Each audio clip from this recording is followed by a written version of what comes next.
할렐루야, 반갑습니다. 2024년 4월 3일 주일 예배를 시작합니다. 예배는 하나님을 기쁘시게 하는 것입니다.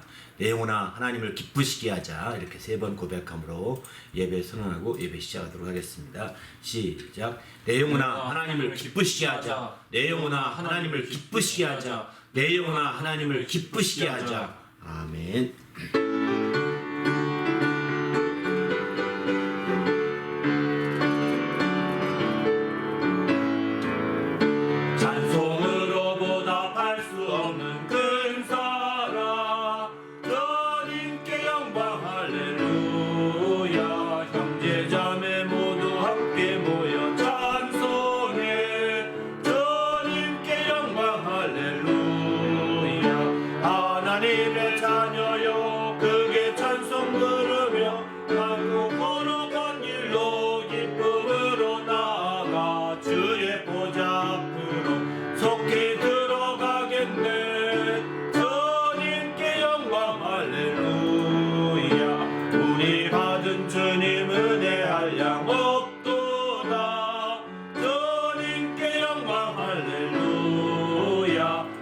찬송 부르면서 전국하겠네.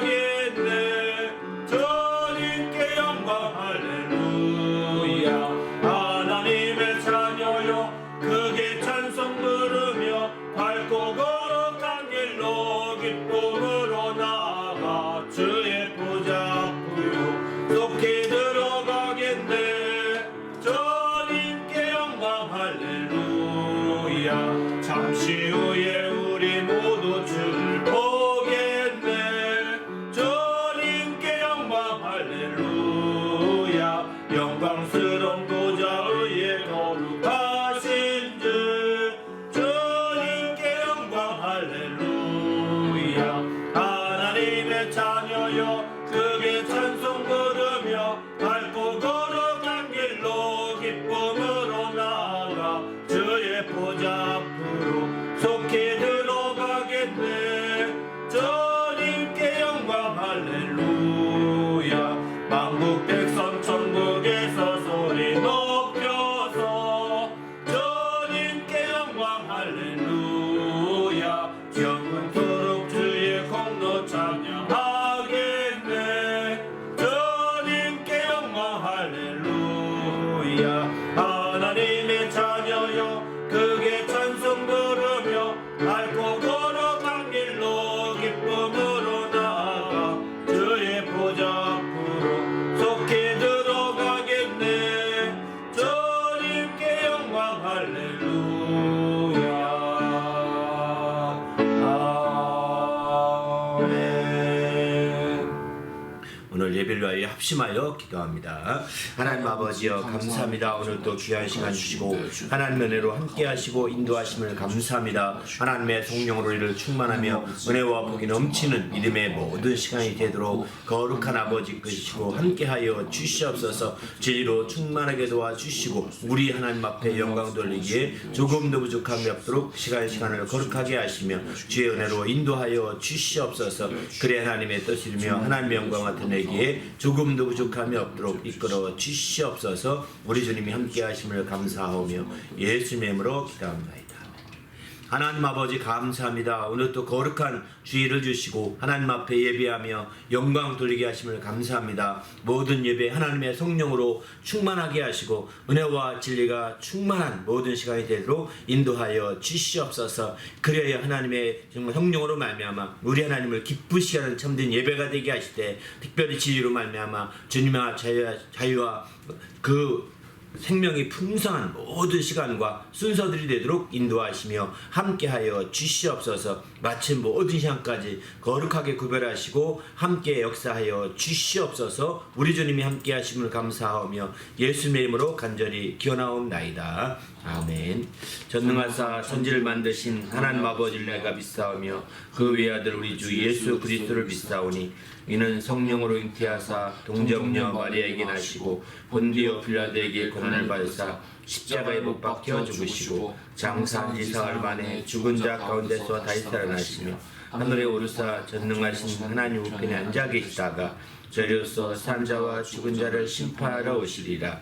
성령을 믿사오며 거룩한 공예와 성도가 서로 교통하는 것과 죄를 사하여 주시는 것과 몸이 다시 사는 것과 영원히 사는 것을 믿사옵나이다. 하늘에 계신 우리 아버지여, 이름이 거룩히 여김을 받으시오며 나라가 임하옵시며 뜻이 하늘에서 이루어진 것 같이 땅에서도 이루어지이다. 오늘 우리에게 일용할 양식을 주시옵고 우리가 우리에게 죄 지은 자를 사하여 준 것 같이 우리 죄를 사하여 주시옵고 우리를 시험에 들게 하지 마시옵고 다만 악에서 구하시옵소서. 나라와 군사와 영광이 아버지께 영원히 있사옵나이다. 아멘.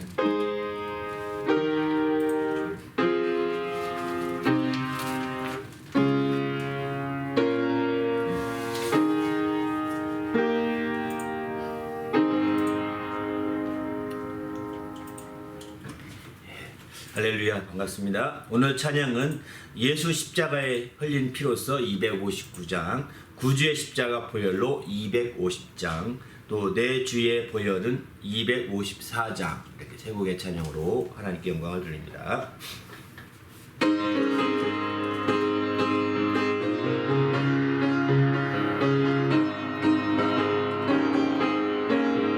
예수 십자가에 흘린 피로써 그대는 씻기어 있는가. 더러운 죄를 이게 하는 능력을 그대는 참 의지하는가. 예수의 보혈로 그대는 씻기어 있는가. 마음속에 여러 가지 죄악이 깨끗이 씻기어 있는가. 주 예수와 밤낮으로 늘 함께 그대는 행동을 하는가. 아무 때나 어디서나 그대는 십자가 붙들고 있는가. 예수의 보혈로 그대는 씻기어 있는가. 마음속에 여러 가지 죄악이 깨끗이 씻기어 있는가. 주님 예수 다시 올 때 그대는 영접할 예복이 있는가. 그대 몸은 거룩한 곳 천국에 들어갈 준비가 됐는가. 예수의 보혈로 그대는 씻기어 있는가. 마음속에 여러 가지 죄악이 깨끗이 씻기어 있는가. 모든 죄에 더러워진 예복을 주 앞에 지금 다 벗어서 샘물같이 솟아나는 보혈로 그보다 더 이게 씻으라. 예수의 보혈로 그대는 씻기어 있는가. 마음속에 여러 가지 죄악이 깨끗이 씻기어 있는가. 구주의 십자가 보혈로 죄 씻음 받기를 원하네. 내 죄를 씻으신 주 이름 찬송합시다. 찬송합시다. 찬송합시다. 내 죄를 씻으신 주 이름 찬송합시다. 죄악을 속하여 주신 주 내 속에 들어와 계시네. 십자가 앞에서 주 이름 찬송합시다. 찬송합시다. 찬송합시다. 내 죄를 씻으신 주 이름 찬송합시다.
할렐루야. 함께 기도할 하나님, 오늘 또 하나님 말씀으로 채우시고 그 말씀이 또 한 주간도 승리하는 큰 힘이 될 수 있도록 성령으로 충만하게 역사해달라고 오늘 말씀 하나님의 은혜 가운데 풍성한 말씀으로 채워주실 것을 합심하여 기도하고 이어 봉헌기도 후에 말씀 나누도록 하겠습니다. 하나님 아버지 감사합니다. 오늘 또 함께 하시기 인도하셔서 하나님 말씀으로 충만하며 풍성한 모든 시간이 되도록 인도하시고 함께하여 주시옵소서. 주님을 기쁘시게 하며 영화롭게 하기에 조금도 부족함이 없도록 거룩한 아버지 이끄시며 함께하여 주시옵소서. 우리 하나님을 기쁘시게 하며 영화롭게 하기에 조금도 부족함이 없도록 거룩한 아버지여 이끌어 주시옵소서. 주님 은혜로 풍성한 모든 시간이 되도록 인도하시고 함께하여 주시옵소서. 우리 주님이 함께하심을 감사하며 예수님으로 기도합나이다. 하나님 아버지 감사합니다. 오늘 또 하나님 앞에 나올 때 거룩한 믿음을 드리며 또 예물을 드려 영광 돌리게 하심을 감사합니다. 하나님 정말 믿음과 예물을 드린 주의 모든 성도들, 그 가정들, 그 심령들을 축복하여 주셔서 참으로 하나님 앞에 정말 귀한 복을 누리게 하시고 늘 승리하며 형통하도록 함께하여 주시옵소서. 이 믿음이 사용되며 예물이 사용되는 곳곳마다 하나님의 크신 이름이 영화롭게 되며 주의 큰 영광이 나타날 수 있도록 늘 역사하여 주시옵소서. 오늘 또 부족한 정을 세워주셨사오니 말씀의 지혜와 지식과 권능을 다하여 주시고 주의 말씀으로 풍성한 모든 시간 되도록 인도해 주시옵소서. 계산중간도 그 말씀을 힘입어 우리가 살기에 흡족한 말씀이 될 수 있도록 성령으로 충만하게 전하는 자나 모든 듣는 분들을 한 감동으로 인도해 주시옵소서. 감사하며 우리 주 예수 이름으로 간절히 기도하옵나이다. 아멘.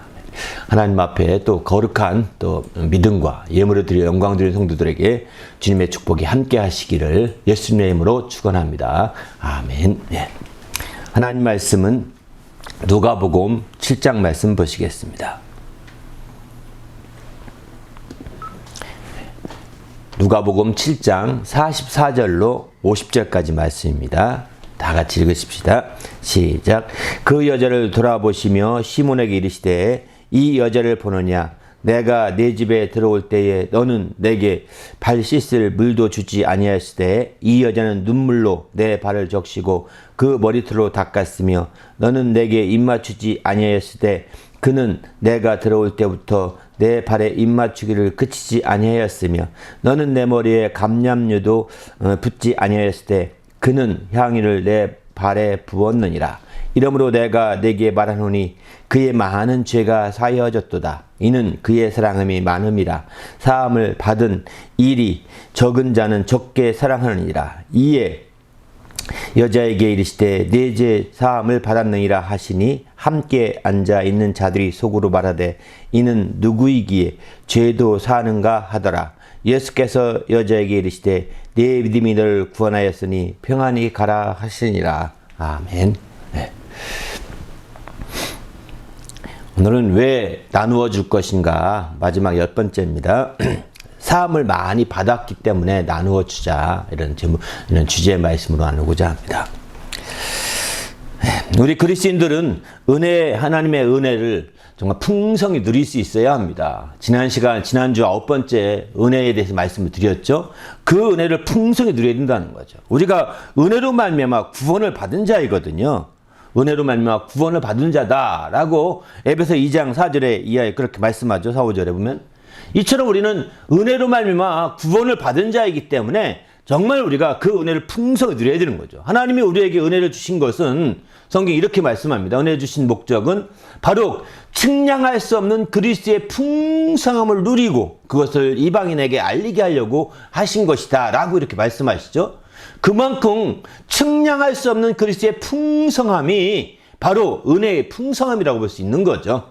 우리가 은혜를 깊이 알면 알수록 바로 측량할 수 없는 그리스도의 풍성한 역사들을 우리가 함께 누리고 함께 나누게 되는 겁니다. 우리도 그런 측면에서 이렇게 그리스도의 풍성한 역사, 은혜를 풍성히 누려서 구원받게 되었다는 거예요. 그래서 에베소 2장 5절, 6절에 7절까지 보게 되면 이런 말씀합니다. 은혜를 지극히 풍성함을 이 은혜를 주신 것은 은혜의 지극히 풍성함을 오는 여러 세대에 나타나게 하려 하심이라 이렇게 말씀하시는데 그래서 어떻게 은혜를 지극히 풍성함을 주셨느냐? 거기 이제 5절부터 이렇게 말씀. 하물며 죽은 우리를 그리스도와 함께 살리셨고 또 함께 일으키사 그리스도 예수 안에서 함께 하늘에 앉히시니 이렇게 5절이 말씀하죠. 6절에.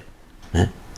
바로 하나님이 그리스도와 함께 우리를 살리셨고 허물로 죽은 우리를 살리셨다는 거 함께 살리신 거예요. 또 함께 일으키시고 또 그리스도 예수 안에서 함께 하늘에 앉히셨다는 거. 이게 바로 은혜로 구원받은 거죠. 그렇게 해서 마침내 은혜의 풍성한 역사들을 누리고 이것을 오는 세대까지, 이방인뿐만 아니라 오는 세대까지도 다 나타내고자 한다. 하나님이 그 은혜의 역사를 펼치고 알리고 전하고자 하신 것을 보여주고 있는 거죠. 이런 측면에서 볼 때 우리가 은혜를 풍성히 누리지 못하는 것은 하나님이 원하시는 그 뜻을 이루지 못하는 것과 다름이 없습니다. 하나님은 우리가 은혜를 풍성히 누리고 그 은혜로 말미암아서 이방인들에게 우리가 얼마나 은혜를 풍성히 누리는지 알리기를 원하고, 또 오는 세대에도, 미래의 어떤 세대에도 정말 우리가 얼마나 은혜의 풍성한 가운데 있는지를 나타내기를 원하시는 거죠. 그렇기 때문에 우리는 정말 은혜를 누려야 되는 거예요. 못 누리게 되면 이게 죄악입니다. 은혜를 풍성히 누리지 못하는 것 자체가 죄악으로 흘러가고 있다는 증거이기도 합니다. 나는 은혜 없어도 잘 살아요 라고 하는 분이 가끔 보게 됩니다. 그렇습니다. 이 땅에 있는 동안에는 은혜를 몰라도 잘 살 수 있을지 모르겠습니다. 잠시는 은혜와 상관없이도 그럭저럭 살아갈 수 있을 것입니다. 그러나 그것은 살았으나 죽은 것과 같은 겁니다. 그건 살았다고 여러분 숨을 까딱까딱 쉰다고 해서 살았다고 여러분 그렇게 자부심 가지면 안 됩니다. 여러분 식물인간이 뭔지 아시죠? 식물인간은 호흡 잘합니다. 소화도 잘 시킵니다. 배설도 잘합니다. 그런데 손으로 문지 꼼짝 못해가지고 누군가가 먹여줘야 됩니다. 그것도 삼키는 기능이 약해지니까 목구멍을 뚫고서 이렇게 죽 같은 걸 넣어줍니다. 살았습니까? 살았으나 죽은 자가죠.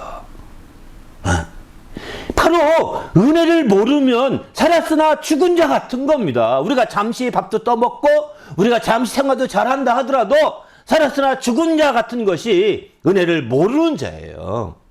그래서 우리가 은혜를 모르고 철이 안 든 사람 보면 에휴 언제 이렇게 이러잖아요. 아주 그 혀를 차지 않습니까? 그런 사람 보면서.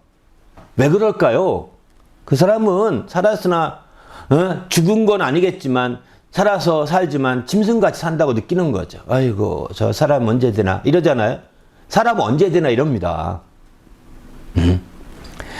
우리는 주님 안에서 은혜를 풍성히 누리시길 바랍니다. 은혜를 풍성히 못 누리면 주님의 뜻과 멀어지는 겁니다. 은혜를 누리면 누릴수록 그 뜻을 이루어가는 지름길로 들어선 거거든요.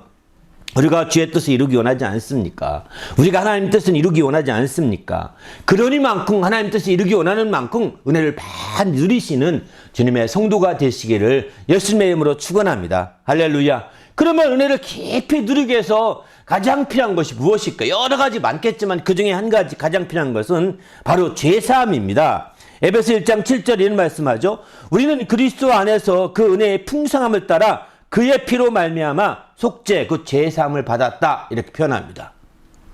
바로 은혜의 풍성함을 따라서 속죄 그 죄사함을 받았다는 겁니다. 죄사함을 받으면 받을수록 은혜의 풍성함을 더 깊이 누릴 수가 있는 것이죠. 주님의 은혜의 풍성함을 따라 죄사함을 이미 다 선포하고 있습니다. 이미 죄사함을 선포하고 있어요. 그런데 우리가 죄사함을 받으면 받을수록 죄사함을 더 깊이 누리면 누릴수록 은혜의 풍성함을 더 깊이 체험할 수 있게 되는 거죠. 그런데 이 죄사함을 에베소 1장 7절은 속량이라고 이렇게 쓰고 있습니다. 속량이라는 것은 죄사함이라고 할 때는 우리는 쉽게 말해서 내가 너 죄사하노라. 주님도 오늘 본문에 보면 너희 내 죄사함을 받았느니라 이렇게 말씀하지 않습니까? 이렇게 말로만 되는 것처럼 생각하기 쉬운데 죄사함은 말로 되는 것이 아닙니다. 죄값을 갚아야 되는 겁니다. 값을 치러야 됩니다. 그래서 속량이라고 합니다. 속량이라는 것은 원래 바로 이제 일반 양민인데 일반 양민이 먹을 게 없고 여러 가지 노비가 팔려갔어요. 그 종일이 있어요. 근데 그가 다시 원상복귀 하려면 그 종값 팔려간 값을 갚아야 되는 겁니다. 그 몸값을 다 지불하고 나서야 비로소 돌아올 수 있는 거고 제 원래 위치를 풀어줄 수 있는 거죠. 이렇게 되는 것처럼 이런 걸 다 속하다라고 그러거든요. 빚 갚을 속자를 씁니다. 이렇게 빚을 다 갚아야 바로 풀어지게 되거든요. 그래서 마침내 속량이라고 합니다. 그런데 이렇게 속량이라고 하는 속하게 되는데 바로 이렇게 죄를 속함에 있어서 속죄라고 그러죠. 죄를 속하는 것도 똑같이 다 바로 몸값을 지불한 겁니다. 죄의 값을 다 지불한 겁니다. 그리고서 마침내 이제 그를 그 죄로부터 자유하게 만든 것이거든요. 그냥 내가 가만히 하늘에 있어서 내가 너 죄 사했노라, 내가 너 죄 사했노라 이렇게 말해서 된 것이 아니라는 겁니다. 전능하신 분이 그렇게 말해도 안 되겠습니까? 왜 안 되겠어요? 능히 되죠. 하지만 더 중요한 것은 주님께서 이 속량이라고 쓰고 있어요. 죄사함을. 바로 죄값을 다 갚고, 우리의 죄값을 다 갚고 마침내 우리를 죄로부터 자유하게 했다는 겁니다. 풀어냈다는 것입니다. 그렇기 때문에 이와 같이 우리를 대신해서 죄값을 다 갚으신 이 역사를 우리는 확실히 알아야 되는 거죠. 그렇지 않게 되면 우리는 이런 주님의 놀라운 속량의 역사를 체험할 수 없게 됩니다. 이렇게 고린도서 1장 14절에 그렇게 말합니다. 그 아들 안에서 우리가 속량 곧 제사함을 얻었도다. 똑같이 말씀하죠. 아들 안에서 속량 곧 제사함. 아들이 우리의 죄값을 갚아주어서 마침내 우리가 죄로부터 자유한 죄사함을 받게 되었다는 겁니다. 바로 이렇게 그 결과는 무엇일까요? 왜 그러면 그렇게 하셨을까요? 고린도서 1장 13절 이렇게 말합니다. 바로 그가 우리를 흑암의 권세에서 건져내사 그의 아들의 나라로 옮기셨다 이렇게 말하죠. 바로 그 아들의 나라로 옮기시기 위해서 바로 흑암의 권세에서 우리를 건지네요. 아들의 나라로, 사랑의 아들의 나라로 옮기기 위해서 바로 아들이 오셔서 이제 죄값을 다 지불하시고 우리를 죄로부터 자유하게 죄 사함을 베풀어 주신 거죠. 그것을 알면 알수록 우리가 은혜의 풍성함에 이르게 된다는 것입니다. 우리 모두도 이런 주의 놀라운 축복을 누린 성도가 되시길 바랍니다. 이렇게 죄 사하시려고 에베소 2장 5절 6절도 함께 살리시고 함께 일으키시고 함께 하늘에 앉히셨다고 하지 않습니까? 그 결과 우리는 그리스도와 함께 살리시고 함께 일으키시고 함께 마침내 하늘에 정말 그리스도와 함께 그 보좌에 앉으신 자가 된 거죠. 얼마나 감사합니까? 그래서 이제 은혜로 구원을 받은 것이다 라고 에베소 2장 4절은 그렇게 표현하고 있습니다. 우리가 은혜로 구원받았는데 그 은혜를 풍성히 누리셔서 주의 뜻을 이루는 성도가 되시기를 예수님의 이름으로 축원합니다. 할렐루야. 근데 주님께서 이렇게 우리의 죄값을 다 대신 지불하시고 속량해 주신 거죠. 우리를 구원해 주셨는데 어떻게 이루셨느냐? 히브리서 9장 12절 보게 되면 이런 말씀합니다. 오직 자기의 피로 영원한 속죄를 이루사 단번에 성소에 들어가셨느니라 이렇게 표현합니다. 우리 주님이 정말 자기의 피로 영원한 속죄를 이루셨다는 거예요. 속량의 죄를 속량하여 죄사함 받게 해주셨다는 것입니다. 바로 자기의 피로 말미암아 이렇게 하셨다라고 분명히 말씀하고 있습니다. 그래서 오늘도 이제 오늘 4월 첫 주여서 우리가 성찬 주일이죠. 성찬하게 되는데 성찬 때 그렇게 말씀하지 않습니까? 마태복음 20장 28절 보게 되면은 이것은 잔을 주시면서 말씀하신 이것은 죄의 삶을 얻게 하려고 많은 사람을 위하여 흘리는 바 나의 피 곧 언약의 피니라 이렇게 말씀합니다. 잔을 베푸시면서 말씀하시는 거예요. 이것은 많은 사람의 죄를 쌓으려고 흘리는 바 나의 피 언약의 피라는 것입니다. 바로 그렇게 해서 자기의 피로 말미암아 죄를 사해 주신 거 영원한 속죄를 이루신 거죠. 이제 주님이 2000년 전에 고난을 받으시고 그렇게 자기의 피를 말미암아 이미 속죄를 이루셨기 때문에 이미 속죄가 선포되었습니다. 죄사함이 선포되었습니다. 이제는 우리가 그 말씀을 그대로 믿음으로 그 모든 약속을 그대로 믿음으로 우리가 그 죄사함을 누려야 되는 거거든요. 죄사함을 깊이 알고 죄사함을 누려야 은혜의 풍성한 가운데로 우리가 들어갈 수 있는 거죠. 우리가 이미 선포되었건만 이제 주님이 말씀하신 말씀을 믿지 아니하고 난 못 믿겠어. 아무래도 못 믿겠어. 어떻게 2000년 전에 일이 지금 이루어졌다고 할 수 있겠어. 그건 역사가 지금 펼쳐질 수 없잖아 하면서 당신의 논리로 아무리 말해도 그러면 믿음을 저버리는 거거든요. 믿음이라는 것은 인간의 논리를 초월합니다. 믿음이라는 것은 인간의 논리로 믿음이 이루어지지 않습니다. 그래서 먼저 믿음으로 알게 되는 거거든요. 알고 믿으려고 한다. 많은 사람들이 그런 말을 합니다. 사실 이 논쟁, 믿고 아느냐 알고 믿느냐, 이 논쟁은 신학적 큰 논쟁입니다. 이런 논쟁으로 말미암아 계속 지금도 그런 논쟁이 펼쳐지고 있습니다. 알고 믿고자 한다면 세상의 모든 지식을 다 섭렵해야 되는데 다 섭렵해도 믿을 수 없게 됩니다. 이유는 뭘까요? 그러면 예수님 오실 필요가 없는 거려. 세상의 모든 지식 다 섭렵해서 믿으면 자기 공로로 구원받는 거거든요. 그렇지 않습니까? 그래서 알고 믿는다기보다는 믿고 알게 되는 겁니다. 어느 날 난 자세히 모르지만 믿습니다 하고서 그 믿음을 그대로, 믿음을 가진 만큼 그대로 유지하고 나가는데, 참고 나가는데 그래서 이루어졌구나. 그때서 더 깊이 깨닫고 더 깊이 체험하게 되는 거죠. 우리 모두 정말 알고 믿기보다는 믿고 알아가시길 바랍니다. 할렐루야. 주님이 말씀하셨으면 그대로 믿는 겁니다. 주님이 말씀하신 말씀을 우리가 부정하지 말고 우리 논리로 믿고 그대로 나갈 때에 믿음을 가질 수 있게 되고, 그로 말미암아 이제 또 놀라운 깊이 있는 것을 알게 되는 거죠.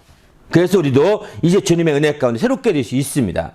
우리 주님이 이렇게 영원한 속죄를 이루기 위해서 이 땅에 오실 때 주님이 직접 말씀하시고, 어떻게 말씀하시냐면 내가 대속물이다 이렇게 말합니다.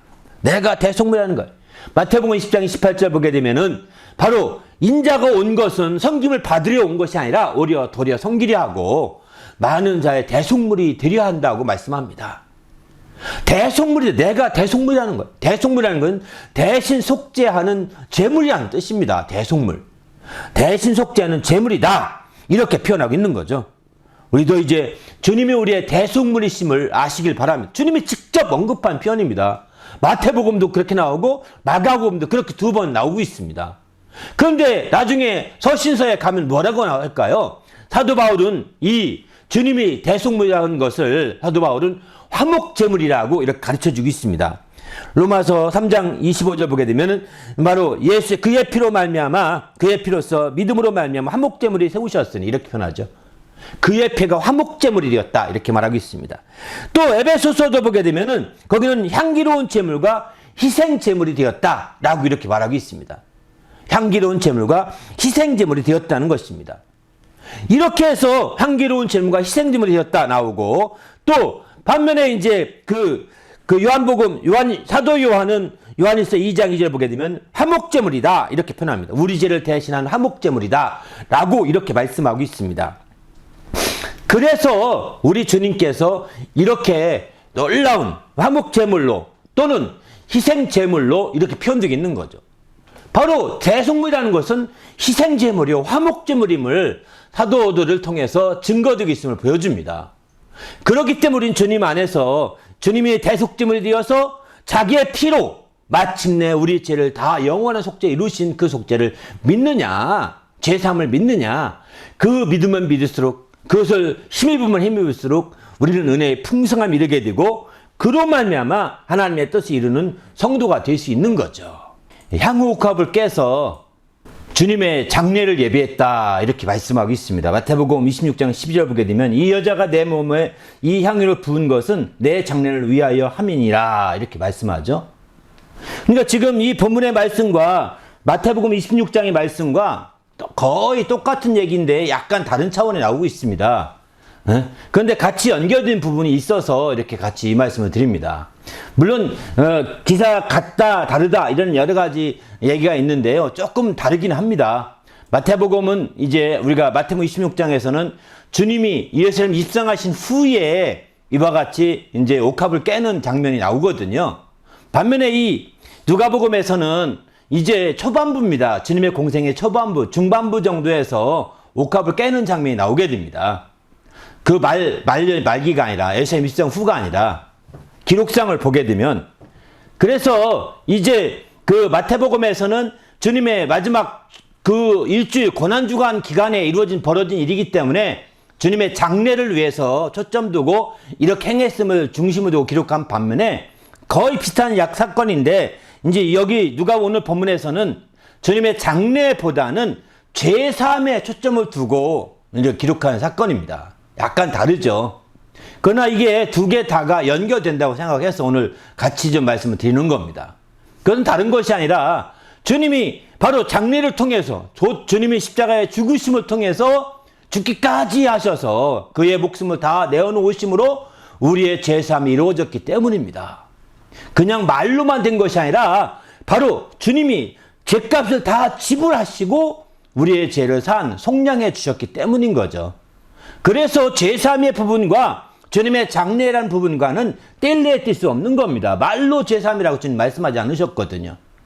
그렇기 때문에 우리는 주님 안에서 이렇게 오늘 이 여인의 사건이 그냥 막연한 제사함이 아니라 주님의 장례와 그분이 죽으심을 앞두고 미리 이렇게 주님의 장례를 준비하면서 이제 그렇게 해서 마침내 그 피값으로 우리가 죄값을 지불하고 우리가 다시 살게 된 거라 하는 것을 이제 염두에 두고 같이 기록한 연결된 우리 내용 성경으로 보면 더 합당할 것 같아서 같이 이제 오늘 본문 누가복음 7장 말씀과 마태복음 26장 말씀을 연결지어 좀 이렇게 좀 생각해 보고자 합니다. 바로 이 여자는 그래서 이 여인의 옥합이라는 것은 장례를 했다고 어떤 장례일까요? 바로 재물을 그 장례라고 해서 막연한 인간의 장례만 생각하지 말고 주님이 대속 재물이 되었다고 하지 않습니까? 대속 재물? 이렇게 화목 재물과 또 희생 재물이 되었다고 하지 않습니까? 이렇게 화목 재물, 희생 재물, 대속 재물과 함께 드려지는 것이 있는데 그것이 뭐냐면 전제라는 것이 있습니다. 전제. 바로 소제와 전제가 함께 드려지는데 바로 소제는 곡물을 통해 드리는 제사거든요. 구약시대 보면. 반면에 전제는 곡물이 아닙니다. 이렇게 물로 포도주와 같은 것으로 이렇게 부어서 드리는 제사입니다. 전제라고 합니다. 그 대부분이 포도주로 이렇게 거의 포도주를 활용해서 전제를 드리게 되는데 그 다른 데도 보게 되면 기름을 붓다 이런 표현도 나옵니다. 전제물에 기름을 붓다 이런 표현 나오거든요. 그러니까 기름을 붓다는 것은 이 향유는 기름이잖아요. 이런 측면에서 볼 때 향유를 부었다는 것은 포도주를 부은 것이 아니라 향유를 부었다는 것은 오히려 더 비싼 것을 부은 것과 다름이 없거든요. 바로 포도주는 저렴하고 일반 보통 음료지만 이제 향유는 그렇지 않습니까? 그러니까 향유를 전제로 부라고 하면은 불 수가 없습니다. 너무 이건 부유한 거여서 부자들만 가지는 거기 때문에. 그런데 향유를 부었던 최고의 전제물이 되었다는 거죠. 이렇게 바로 주님의 대속제물로 드려지는 그 일에 최고의 전제물이 되었던 겁니다. 최고의 전제로 드려지는 예물이 된 거죠. 그래서 마침내 이제 장례를 위한 것이다. 아니 주님이 지금 이거 푼 것과 장례와 상관이 없는데 한참 며칠도 지나야 주님이 십자가에 돌아가시지 않습니까? 근데 그것이 아닌 거죠. 바로 그분에게 직접 이 향유를 부은 것은 전제물, 대속제물에 부은 거거든요. 그분이 십자가에다 죽으실 때 부은 것이 아니라 바로 먼저 전제물을 붓고 마침내 죽으신 거죠. 그래서 장례를 위한 것이었다 이렇게 말씀하고 마가복음 14장 8절도 보게 되면은 그는 힘을 다하여 내 몸에 향유를 부어 내 장례를 미리 준비하였느니라 이렇게 표현하고 있습니다. 힘을 다하였다는 겁니다. 왜 마가복음 힘을 다하였다면 이게 이 향유의 값이 얼마나 되냐면 마가복음에서 보게 되면은 300데나리온 정도 된다고 합니다. 300데나리온이면 1년 연봉에 거의 가까운 금액입니다. 한 데나리온이 하루 품삯이라고 그러거든요. 하루 품삯입니다. 이렇게 1년 연봉에 거의 가까운 금액을 이렇게 그 순간에 부어서 마침내 이렇게 하니까 생각을 해보십시오. 이거 엄청난 거죠. 그러니까 이제 다른 이 여인이 이렇게 하는 걸 보면서 오늘 본문에 보게 되면은 예수님을 식사에 초대했던 이 시몬이라는 사람, 바리새인 시몬인데 여기서는 이 시몬이라는 사람이 속으로 왜 이러는가 하면서 의심하고 다른 복음서에 보게 되면은 다른 제자들도 왜 이렇게 허비하느냐라고 막 이렇게 책망도 합니다. 마태복음 26장 8절에서 10절까지 보면 왜 이렇게 허비하느냐라고 막 책망도 합니다. 이렇게 책망도 하고 막 이렇거든요. 그런데 이름에도 불구하고 그가 힘을 다하여 주의 장례를 준비했다고 주님은 칭찬하고 계시거든요. 이런 측면에서 볼 때 우리가 이제 주님의 죽으심을 위하여 주님의 그 대속제물이 그저 형식적으로 이루어진 거 아니라는 겁니다. 대속제물과 함께 이런 전제물, 최고의 전제물이 부어진 바가 된 거죠. 최고의 전제물이 부어진 바가 되어서 하나님 앞에 귀히 쓰인 거죠. 그런데 그 예수님을 초대했던 이 시몬이라는 사람은 그 집에 들어가 보통 초대하게 되면 손님으로 해서 씻을 물을 주고 그를 환영한 양으로 입 맞춰주고 또 뿐만 아니라 그에게 머리 단장하도록 이렇게 향유를 주게 됩니다. 그래서 왜 밖에서 막 바람 날아오니까 이제 단장할 필요가 있는 거죠. 손님이 다시 머리를 매만지라고. 그래서 향유를 주거나 이렇게 해서 머리를 매만지게 하는데 이 주님이 이렇게 말씀하죠. 오늘 본문에 44절부터 46절까지 보게 되면 너는 그 여자에게 할 말이 없다 하면서 얘기하는 겁니다. 너는 내가 나를 초대해 놓고서 나에게 발 씻어 물드시지 않았지만 이 여인은 정말 자기 눈물로 발을 씻기고 머리털로 나를 발을 닦았다. 이렇게 얘기하죠. 또 너는 내게 입 맞추지 않았지. 이 여인은 그치지 않고 입 맞췄다라고 말씀하고 또 너는 내 머리에 감람류도 붓지 않았다. 이게 감람류를 붓는 것, 감람류로 머리 단장하는 것은 가장 보편적이고 일반적인 거거든요. 그러나 좋은 손님이면 더 좋은 걸 쓰는데 감람류보다 더 좋은 게 향유인 거죠. 이렇게 해서 단장을 해야 되는데 이 여인은 그 향유를 내 발에 부었다 이렇게 말하지 않습니까? 바로 이 시몬과 이 여인이 너무 대조적인 거예요. 예수님을 대하는 모습 자체가. 시몬은 그러면 왜 초대했을까? 이 시몬은 바리새인과 예수님은 이렇게 좋은 관계가 아니거든요. 예수님을 초빙해서 어떻게 하나 이렇게 보려고 했던 것 같습니다. 바리새인들이 예수님을 이렇게 시험을 많이 하지 않습니까? 이런 것처럼 어떻게 하나 보려고 이렇게 했던 것이 아닌가 이런 생각이 듭니다. 그래서 반면에 그렇게니까 아무것도 이제 안 하고 그냥 이렇게 있었는데 갑자기 이 여인이 나타나서 이렇게 행동하니까 하면서 이제 그 일에 대해서 굉장히 마음에 안 좋게 생각하고 있는 거죠. 그때에 이제 이 여인이 이렇게 한 이유는 무엇일까요? 그렇게 비싼 아주 300디나리 되는 비싼 향유를 그렇게 부었던 건 무엇일까요? 그것은 그가 그것처럼 많이 부었다는 것은 그만큼 주님을 더 많이 사랑한다는 것을 의미하지 않습니까? 누군가를 위해서 더 많이 희생할수록 그만큼 많이 사랑하는 걸 나타내는 거거든요. 근데 그와 같이 사랑하는 이유는 뭐냐? 그가 그만큼 많은 죄를 사함 받았기 때문이다라고 이렇게 오늘 본문에서 말씀하고 있는 거죠. 그가 많은 죄를 사함 받았기 때문에 정말 이제 그가 이렇게 많이 사랑한다라고 이렇게 말씀하고 있습니다. 사함 받은 것이 적은 것은 그만큼 적게 사랑하느니라라고 이렇게 표현하고 있죠. 그렇습니다. 사함을 받은 만큼 사랑하게 돼 있다는 거예요. 우리가 죄사함을 받은 만큼 사랑하게 돼 있는 거예요. 죄사함을 깊이 이해하고 죄사함을 깊이 알면 알수록 거기에 비례해서 우리의 사랑의 분량도 점점 커져갈 수 있는 거죠. 나는 왜 주님을 사랑하고 싶은데 못 사랑할까? 이렇게 우리가 어떤 사람 정말 열심히 하는 사람 가운데 고민하면서 상담한 분도 있습니다. 열심히 하는데 이게 사랑하고 싶어서 더 열심히 사랑하는데도 이게 안 된다고요. 왜 그럴까요? 죄사함을 깊이 모르기 때문입니다. 주님의 죄사함을 깊이 안다면 그리고 내 죄가 깊은 죄까지 다 사함받았다는 걸 안다면 그는 사랑하지 말라도 사랑하게 될 것입니다. 그 사랑이 더 많아질 수밖에 없다는 거죠. 그래서 성경은 이렇게 말씀하고 있는 겁니다. 바로 이제 사함을 받은 일이 적은 자는 적게 사랑하니라 이렇게 표현하죠. 사함을 받은 일이 적은 자는 적게 사랑하니라.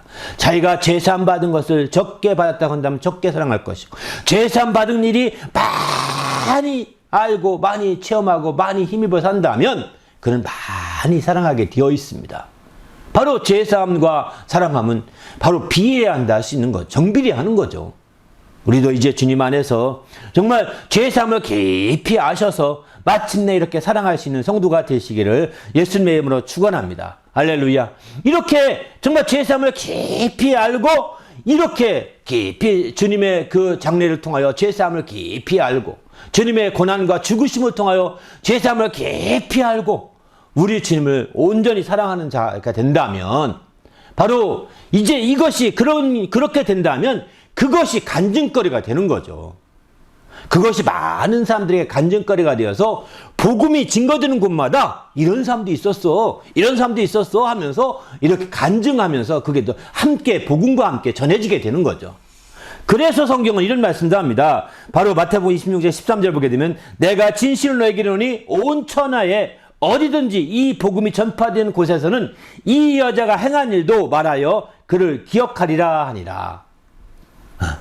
복음이 증거된 곳마다 이 여자가 행한 일이 함께 전해지게 될 거라고 이렇게 예언하고 계신 거죠. 그렇습니다. 죄상을 많이 받고 그것이 너무 감격하고 감복하고 감탄을 해서 마침내 하나님을 많이 사랑하는 자들의 얘기는요, 굉장히 복음과 함께 전해지게 되어 있습니다. 이 여인만이 아닙니다. 우리가 죄사함을 깊이 알고 이제 그래서 마침내 하나님을 온전히 사랑하여서 정말 주의 뜻대로 살아가는 사람이라고 한다면 복음과 함께 당신도, 당신의 그 얘기도, 당신의 그 사건도 전해질 것입니다. 복음이 전해지는 곳마다 그렇게 알려지고 전해지게 돼 있는 거예요.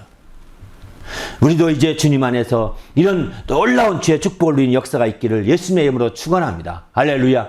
그래서 우리가 적극적으로 하나님 말씀을 통해서 우리 자신이 새롭게 돼야 되는 거죠. 우리도 이제 여기서 그러면 복음으로 이렇게 세상을 사랑한다는 게 무엇일까요? 올해 주 표와 같이 그것이 바로 나누어 주는 거죠. 그것이 바로 나누어 주는 것입니다. 사랑한다니까 사랑해 말하는 것이 아니죠. 이 여인이 제사함 받은 게 많은 이 여인이 주님을 많이 사랑했다고 할 때 그냥 예수님 뒤에서 예수님 사랑해요 하고 한번 껴안아주고 끝난 건가요? 아니잖아요. 예수님 말로만 앞에서 사랑해요 하고 저희나 꾸벅꾸벅하고 끝난 건가요? 아니지 않습니까? 자기가 평생 모아온 것, 힘을 다하여 모아온 것을 그에게 붓습니다. 다른 사람들은 허비한다고 말하고 왜 그렇게 하냐, 낭비하냐고 말할 정도지요. 그러나 정말 이렇게 그가 그렇게 허비할 정도로 낭비할 정도라고 들을 만큼 그 값비싼 향유를 힘을 다하여 모았던 향유를 그분께 발에 붓고 다른 성경에는 머리에 부었다 이런 표현을 하는데 그분에게 몸에 붓고 그를 이렇게 했던 것은 바로 나누어 준 거죠. 그 나누어 주는 것은 허비가 아닙니다. 자기가 나누어 주는 것은 정말 목적을 가지고 이렇게 그것을 사용하는 것은 허비가 아닙니다. 사랑하는 것입니다. 정말 사랑할 때는 목적을 가지고 많은 것을 사랑할 때는 목적을 가지고 많은 것을 이렇게 소비하게 되는 거죠. 그러나 사랑하지 않으면 그렇게 허비하거나 소비하지 않습니다. 왜 그렇게 합니까? 손해인데. 그렇게 할 리가 없잖아요. 사랑하니까 나누어 주는 겁니다. 나누어 주다 보니까 때로는 소비하고 허비하기까지 하는 겁니다. 이렇게 해서 이제 정말 사랑을 베풀게 되는 거죠. 우리도 이제 죄상을 많이 받은 것을 안다면 사랑해야 합니다. 우리 주님을 사랑해야죠, 먼저. 그리고 주님의 몸된 교회를 사랑하는 거죠. 그리고 그거 몸된 교회 사랑한다고 할 때 교회 가서 봉사만 하면 되는 건가요? 아니라는 겁니다. 몸된 교회 사랑할 때 더 중요한 것은 몸된 교회의 지체, 작은 지체들을 사랑하는 것입니다. 작은 지체들. 그래서 성경에 이런 말씀하죠. 마태복음에 보면 25장에 보면 지극히 작은 자에게 한 것이 내게 한 것이다 라고 이렇게 말씀하지 않습니까? 지극히 작은 자에게 한 것이 내게 한 것이다 이렇게 말합니다. 마태복음 25장 40절 보게 되면 그 오른편에 있는 자들에게 말하죠. 지극히 작은 자에게 한 것이 내게 한 것이다 이렇게 말합니다.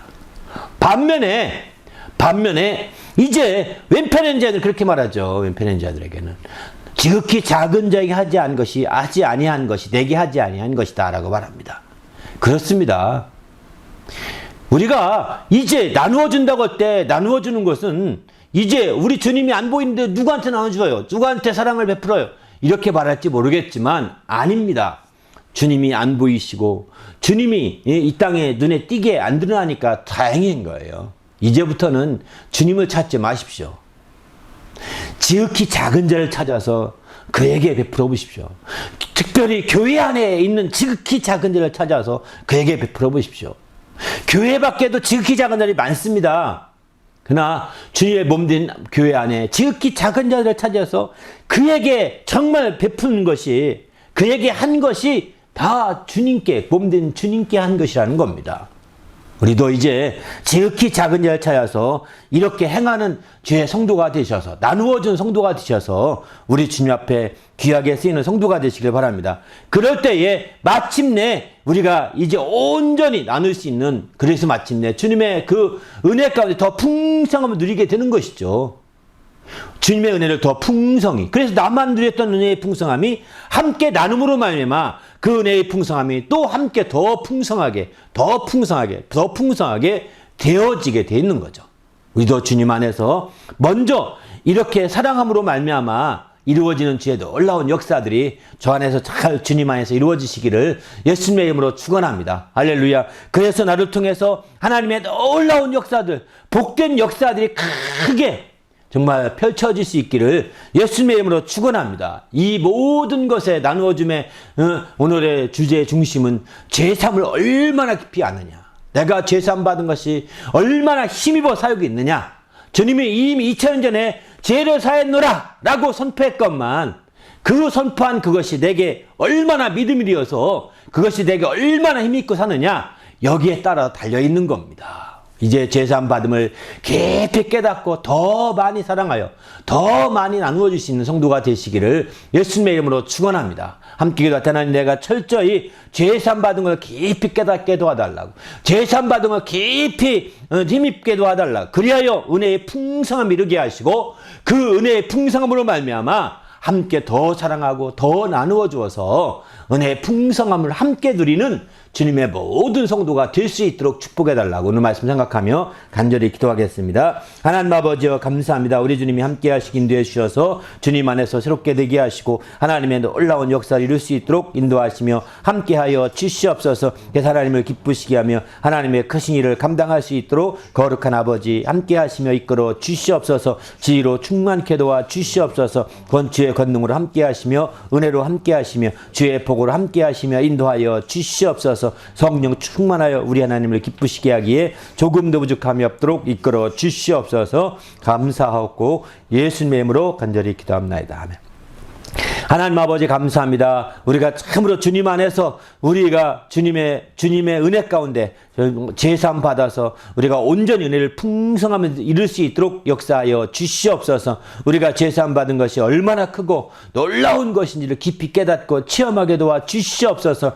그래야 은혜의 풍성함에 이르게 하시고 그로 말미암아 제삼 받은 만큼 더욱더 더 많이 사랑하게 하시고 더 많이 나누어 주게 하셔서 은혜의 풍성함이 우리로 말미암아 더 풍성히 펼쳐질 수 있도록 인도하여 주시옵소서. 그래서 하나님의 뜻을 이루며 하나님의 영광을 드러내는 일에 귀하게 쓰이도록 인도하시고 함께하여 주시옵소서. 우리 주님이 함께하심을 감사하오며 예수님의 이름으로 기도하옵나이다. 아멘.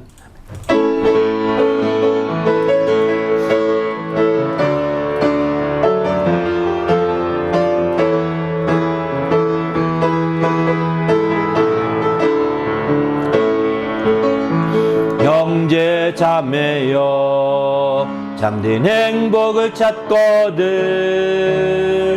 예수님을 만나보세요. 그분으로 인하여 참 평안을 얻으며 나와 같이 고백할 거요. 난 예수가 좋다오. 난 예수가 좋다오. 주를 사랑한다고 베드로 고백처럼 나 예수를 사랑한다오. 무거운 짐진 자 다 내게로 오라. 내가 너를 쉬게 하리라. 이 길만이 생명의 길, 참 복된 길이라 항상 내게 들려주셨소. 나 예수가 좋다오. 나 예수가 좋다오. 주를 사랑한다도 베드로 고백처럼 나 예수를 사랑한다. 난 예수가 좋다오. 난 예수가 좋다오. 난 예수가 좋다오. 주를 사랑한다도 베드로 고백처럼 나 예수를 사랑한다오. 할렐루야. 기도하십시다. 이제는 우리 구주 예수 그리스도의 은혜와 하나님 아버지의 크신 사랑과 성령님의 그 교통하심이 우리의 죄가 많이 사함받음을 깊이 깨닫고 더 많이 사랑하여 나누어지기로 결심하고 돌아가는 모든 믿음의 성도들 위에와 그 가정과 교회 위에 지금부터 영원토록 함께 있을지어다. 아멘.